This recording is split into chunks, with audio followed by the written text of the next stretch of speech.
to your and your party's commitment to the cause. Well, ladies and gentlemen, with this we conclude our opening session. I would like to thank all our esteemed dignitaries for sharing their time and expertise with us.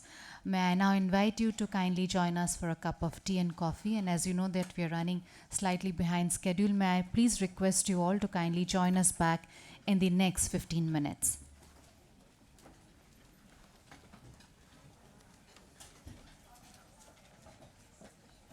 Stakeholders to address social and economic gaps.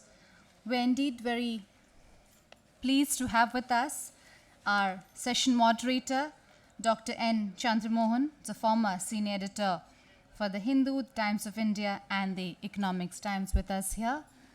A very warm welcome to all our esteemed speakers for this session. I'd like to extend a very warm welcome to them. Mr. Anil Sinha, Regional Head, South Asia Advisory Services. Dr. Mirai Chatterjee, Director, Seva Social Security. Ms. Madhu Siroi, Head Foundation Vodafone India Limited, who is likely to join us any minute now.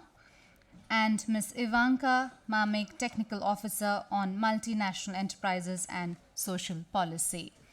Ladies and gentlemen, as you know that we are running way behind schedule, and without any further ado, I would like to request our session moderator to kindly make his opening address and then take on of the session.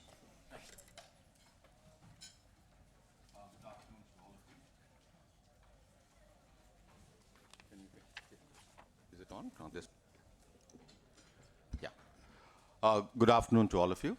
And basically, in the light of what has transpired in the morning, it is mandated that 8,000 companies which fall into the thing are mandated to spend 2% of their net profits to CSR, kicking off from April 1st this year. And naturally, all eyes are on how it's going to pan out. It's still a work in progress.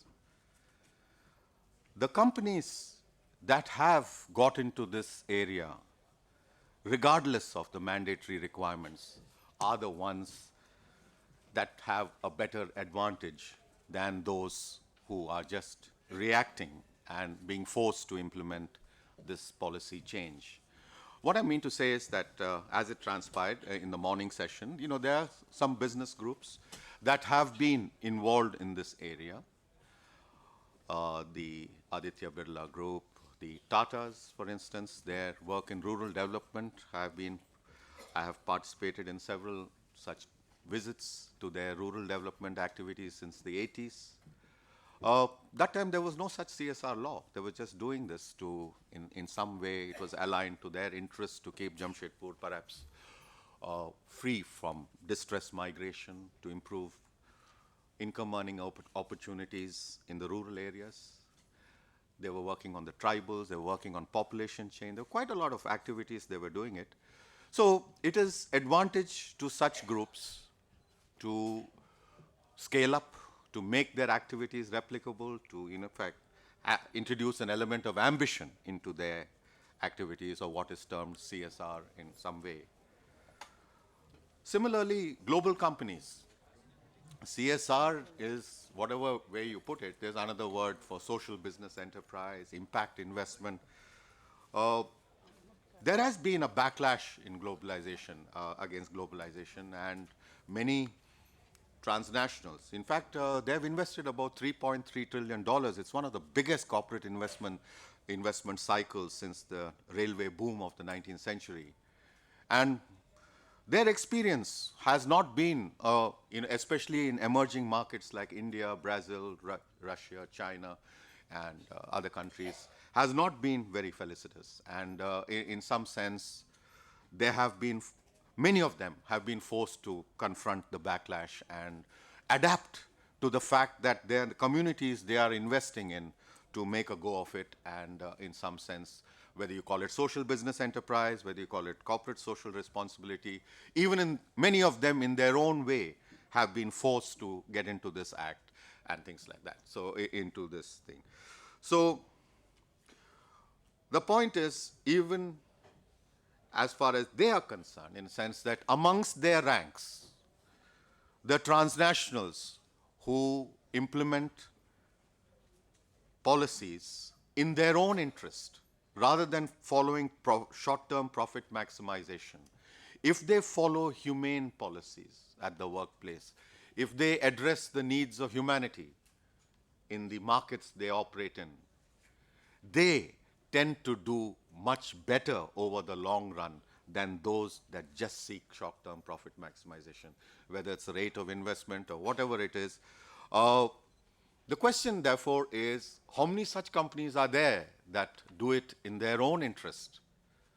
So in some sense, it is very important, therefore, to track some of their experiences as case studies so that they can serve as best practices in some way and illustrate how much you can push the limits of the envelope as far as this is concerned if you already are converted to the cause. What I'm talking about is, like for instance, there are, in management theory, one of the most important management gurus, C.K. Prahalad, he had advocated that there is a fortune to be made at the bottom of the pyramid.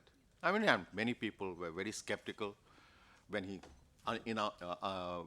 made all this thing, and fortunately it has come out in the form of a book, and he documented several case studies on which companies which have chosen to provide world-class goods at affordable prices to the broadest segment of society have made money and an honest buck, but the point is they have impacted on society, have made a difference.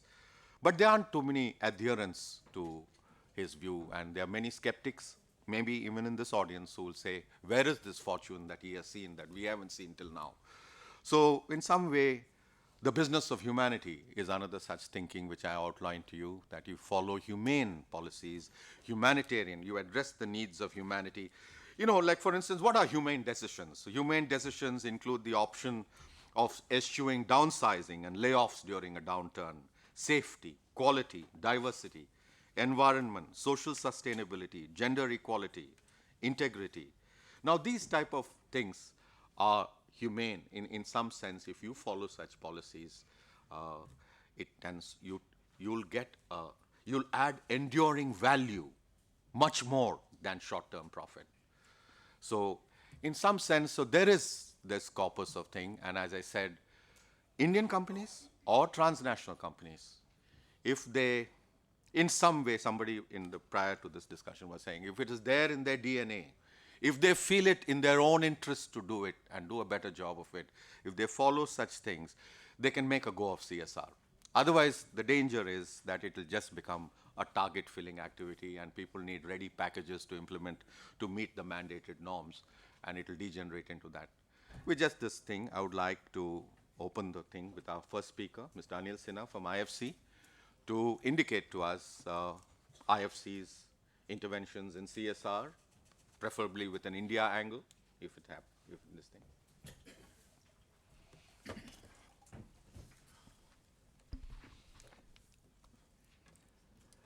Good morning, everybody.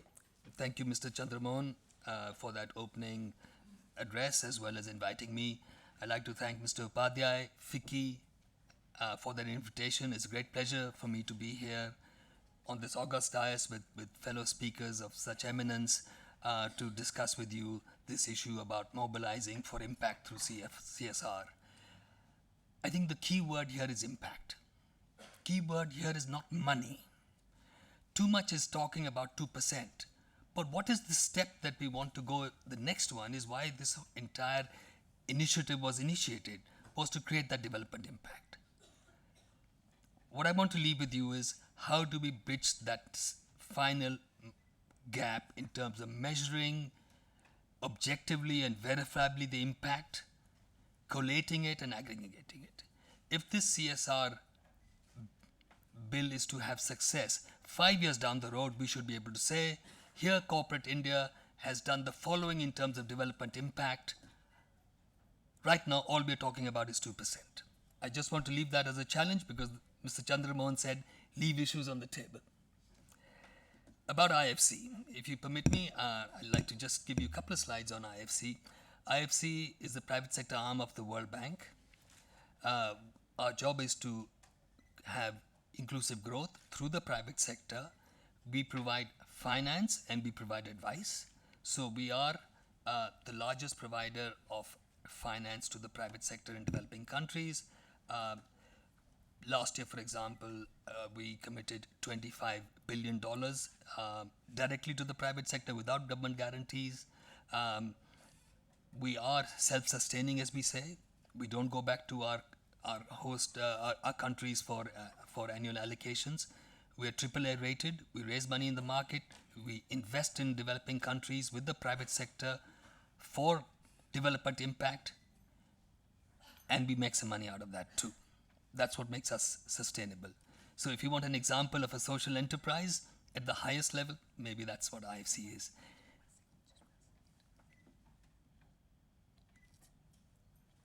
Okay, thank you. We also provide advice. So this, I won't go over what I've said. We're owned by 184 countries. The government of India is one of our owners, so to speak, our shareholders. This is our split globally. For us, India and Africa are the two main focus regions. I would say South Asia and Africa are the two main regions because this is where the development efforts need to be focused. We have offices in 100 offices worldwide. So what we are is also a knowledge and information source. We can compare what's happening in different countries and bring that to bear in any of our programs. We also provide advisory services, and that is where we come in terms of CSR. When we invest in a company, we also advise them on how to maximize their development impact, and in many cases implement their CSR programs for the first few years. And then we hand over and we move on. So these are our three verticals: investment, advisory, and we have an asset management company where we manage finances for others in terms of infrastructure financing. And in terms of investments, it's debt, it's equity, guarantees, quasi-equities, etc. In terms of advisory services, financial inclusion, corporate advice, setting up PPPs and policy work. India is our largest portfolio. $4.5 billion currently outstanding in India with the private sector. We've been here for 50 years. Most of the private sector companies that one can think of at the top, we worked with at some time or the other. Our portfolio usually runs annually at about 180 to 200 clients, and it's a profitable portfolio. Many of these, Cairns, Tata, Mundra, IDFC, Phenom, etc., are all well-known names. But what I want to do, and this is what Mr. Chandra Mohan said, push the thinking. He pushed the thinking in some ways in his opening address. What started with philanthropy moved to CSR. But is that all there is for the private sector? I would like to talk about how through your intrinsic business and through CSR combined, one can create shared value. Example, what we've done on the CSR space is when we invested with Cairns. Cairns, we invested 3 or 4 rounds actually, right from the initial stages. As you know, it's one of the largest discoveries in India on onshore oil and gas. But it's in Barmer. It's 60 miles from the Pakistan border. You can't operate there without the community behind you. So one aspect was to do a community development program, and the other was to do a skills development program because there was enormous employment potential going through. We ran that for 3 years, and then we handed it over to Cairns, and now it's expanded all over Rajasthan. That's an example. Many times CSR starts with really risk mitigation, but it should be more value addition. And good principles of operation on CSR mean that you should work, ideally, in areas where you have influence. Influence could be geographical, it could be your supply chain, it could be any other. This is something, an exercise we did along with the Harvard Business School many years ago. What makes a good CSR practice? I can go into that further. So Cairns is an example of that. Apollo Tyres working on HIV through the trucking route. So you're looking at health, but you're looking at an area where they have influence because they have the maximum amount of truckers going around. That's the target audience in terms of HIV. So that's an example of CSR. shared value creation. This concept is really promoted by Michael Porter and Professor Kramer in the Harvard Business School. It's really talking about social needs and challenges with a business model, and you can do it at a profit. Profit and good development impact not necessarily are at variance. JN Irrigation, for example, a company that we invested in, has, apart from drip irrigation, which is vital, I think India's biggest challenge is going to be water much before than energy. Drip irrigation is what they started with, then looked at the supply chain and started producing mango pulp using drip irrigation methodology. Today, they're the largest producer of mango pulp in the world. They started doing tissue culture. Today, they're the second largest exporter of dried onions in the world, pomegranate juice, etc. Right down. But at the same time, producing standards. So we worked with JN Irrigation to introduce good agricultural practices. There's an international standard called GAP. It's a standard too far for many of the Indian companies. So we introduced JN GAP, which became very successful for JN and became the industry standard, is now called India GAP. So standard setting, CSR is not just sort of doing good, set standards, measure that impact. I could go on. DSCL Sugar just won a big award at the Big Sugar Conference for the CSR program that we did with DSCL Sugar. I can talk a bit more about that. But it's also the social enterprises like Attero. Attero is a company that has invented, there are only 6 such technologies for extracting from electronic waste semi-precious metals. Only 6 technologies in the world out of Meerut. But how do you get the value chain right down to the rag pickers is an interesting space. Because right now what a rag picker does is if he finds a printed circuit board, he will burn it and take out some ounces of copper and get some money from it.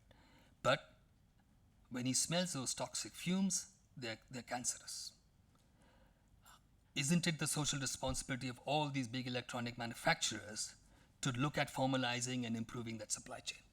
That's what we're telling the LGs and the Samsungs and the Sonys of this world who are producing these products that generate electronic waste. Another example sitting right in front is Jaipur Rugs, which started as a small company. We started advising them many, many years ago. Today they export directly to Crate and Barrel. They have their own brand in the US, but nearly 6,000 weavers, handloom weavers on the ground benefit from this entire supply chain. And it's a very interesting model. So what's the purpose of business? The purpose of business, in our opinion, is to create economic value while creating shared value for society. In this development effort, I think business has a big advantage because we do things efficiently. And that play must come in as we look at some of these CSR activities, bringing our business aspect. And as Mrs. Birla rightly mentioned, you should look at CSR practices as seriously or your programs as seriously as you would look at a business aspect of it. But the DNA of private sector business to development is our biggest contribution. In terms of repurposing, so what are the big companies doing to repurpose? Because if you have a purpose and a vision, then it trickles down to the rest of the company. So defining the social purpose underlying a company's products and services and activities opens new opportunities for growth. It is also going to be profitable, and it also attracts new consumers, partners, financiers, shareholders, and the public. So Nestle, for example, are positioning themselves as a nutrition, health, and wellness company. It's not a seller of milk products. It's a nutrition company. IBM, Smarter Planet. How do we contribute to that? Pearson. Okay, sorry, I'll finish here with the last example. Pearson was the largest publisher of textbooks. They say we are now a learning company. I could go on. Here's an example of a sugar company that I mentioned where we looked at the small growers supplying sugar, improved their productivity, brought in others. This, as I mentioned, is an example that was recently in the Bon Sucrose Conference for Sugar, which was held internationally. It got an award of how good CSR can actually benefit society and the company. Thank you very much for listening. Thank you very much, Mr. Sinha. Now we have Meera Chatterjee, who will give us Seva's experience in strengthening grassroots organizations for women and partner, addressing the social and economic gaps. in this thing. Thank you very much. I'm delighted to be here and share experiences. I thought that it would be better to share experiences of actually what works on the ground through partnerships, through co creating with the private sector and also with government. So I'll start right away. I think many of you know about Seva, so I will not dwell on it, but perhaps you don't know that we are actually India's largest union of women workers in the informal economy, touching 2 million soon across 13 states. And as many of you know, more than 90%, in fact, more than 93% of India's economy, of India's workers, are informal. Perhaps what you don't know is that our contribution to India's GDP is more than 50%.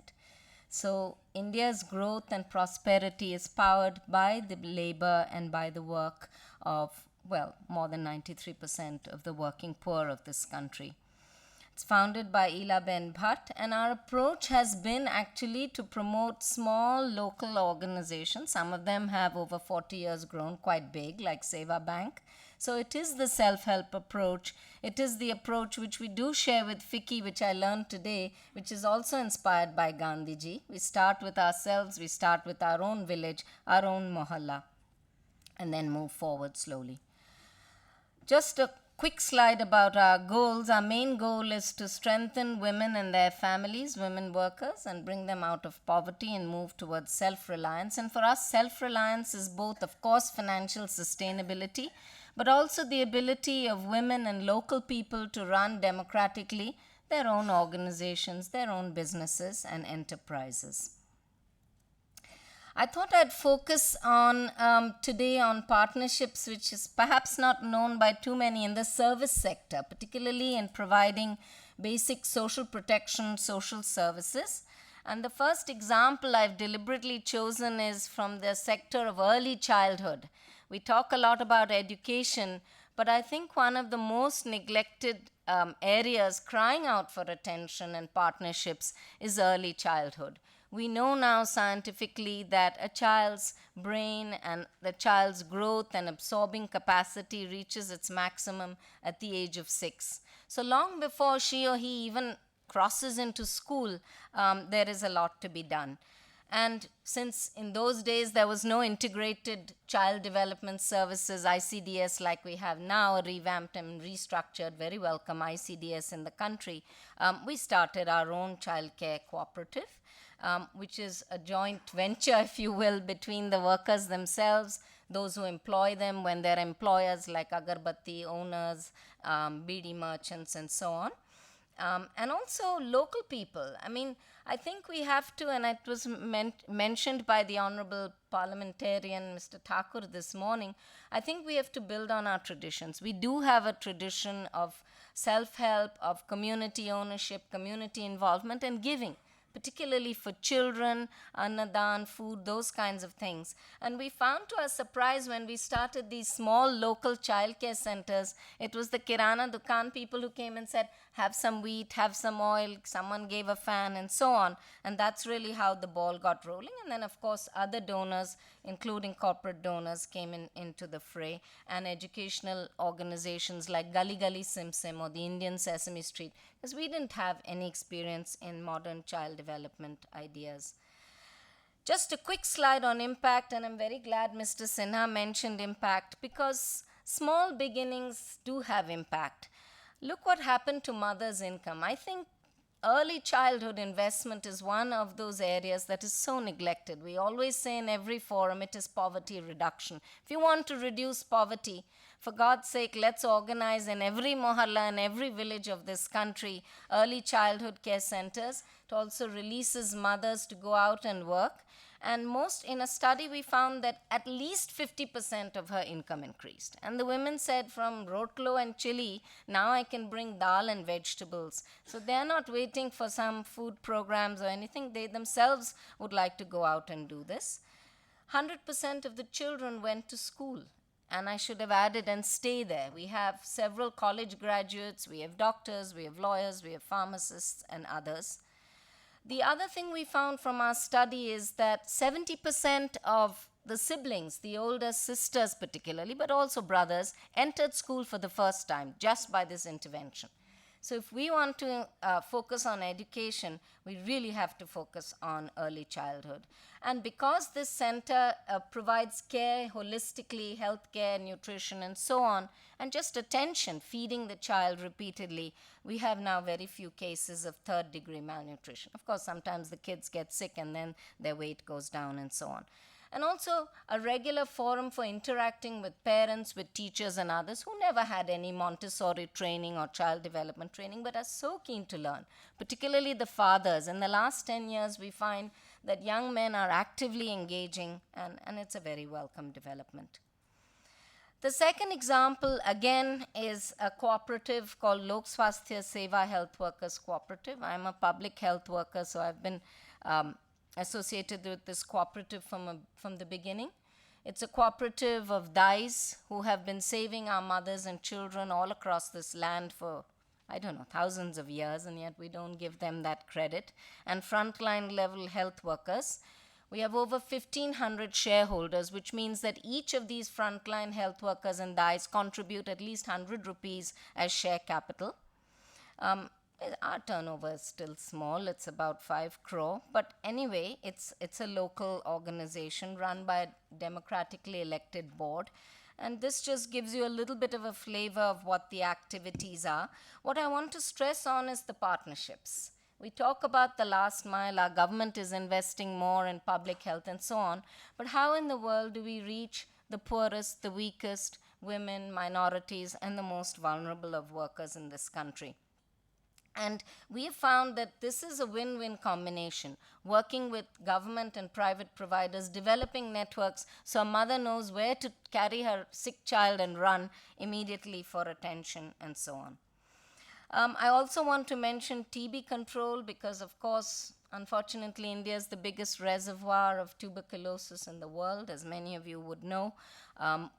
We have a lot of TB among our members and their families, so somehow TB was hitting us in the face. And this was yet another example of co-creating a partnership with the World Health Organization. The Ahmedabad Municipal Corporation, I'm happy to say, very forward-looking. And some corporates, we had here the Eli Lilly Foundation, which worked with us a lot to spread awareness on TB, because as you know, there's a big stigma on TB. If someone's daughter is engaged to be married, she doesn't want that child is identified, or the young woman is identified as having TB, otherwise it will be difficult. Also helping the government set up the village health, sanitation, and nutrition committees, which really are the watchdog and the eyes and ears of the government's public health program. Few more things. Occupational health and safety, Mr. Sinha, you mentioned. I mean, workers they know what happens to their bodies, they know what they need, but they may not have the scientific input. So we've been collaborating with the National Institute of Design, the National Institute of Occupational Health, and it's really small investments.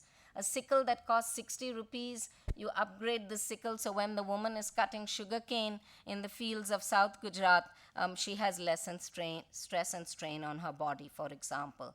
Mental health, we see this a lot. I'm sure all of you are familiar, much more stresses and strains in society, and the need for creating a cadre of barefoot counselors jointly with mental health professionals. One of our very, I should say, quite innovative initiatives, quite a useful initiative